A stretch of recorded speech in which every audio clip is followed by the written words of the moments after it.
I just read Rudolf Höss's autobiography. Rudolf Höss was born on the 25th of November 1900 in Baden-Baden in Germany. After the First World War, he joined the Nazi Party and then the SS, working in camp administration at the Dachau and Sachsenhausen concentration camps. In May 1940, Reichsführer SS Heinrich Himmler appointed him the first commandant of Auschwitz, where he expanded the camp into the largest Nazi death camp and introduced mass killings via Zyklon B. At the end of the war, he went into hiding under the alias Franz Lang and worked as a farmer until he was captured by British forces in March 1946. He was then put on trial in Poland, sentenced to death, and executed at Auschwitz on the 16th of April 1947. While awaiting execution in Krakow, Höss actually wrote his autobiography Commandant of Auschwitz entirely of his own accord. The book traces his life from his childhood, when his parents actually wanted him to grow up and be a priest, through to shortly before his death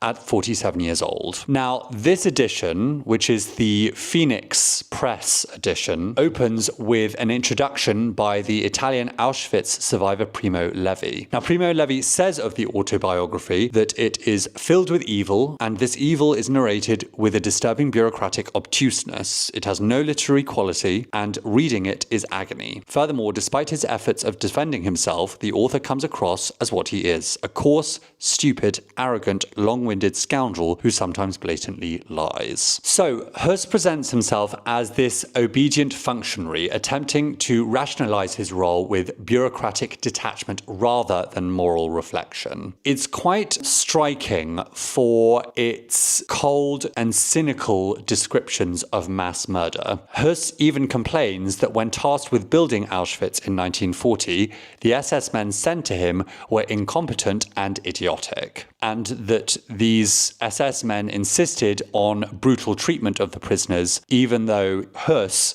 stated his wish to make the conditions better than in Sachsenhausen, where he'd been before. He claims in the book to have no personal hatred towards the Jews, and even expresses disgust at the way the Jews are killed. Yet in the same breath, he also declares his absolute devotion to Nazism and to Hitler. So the autobiography is chilling both as a historical record and as a window into the mindset of a perpetrator who reduces a genocide to administrative tasks. I would recommend this book to anyone who's interested in understanding the Holocaust from the perpetrator's perspective. It reveals the machinery of genocide and also the people behind that machinery of genocide and the disturbing banality of evil a lot more starkly than almost any other source, certainly that I've read.